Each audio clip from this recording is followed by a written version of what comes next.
এই যে আলু আর পটল আর পনিরটা ভেজে নিয়েছি। এই দেখো মশলা দিয়ে দিয়েছি।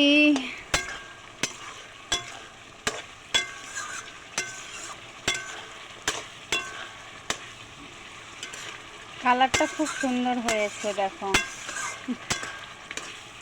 দেখছি তো, বললাম না টমেটো দেওয়া আছে কালার হবে।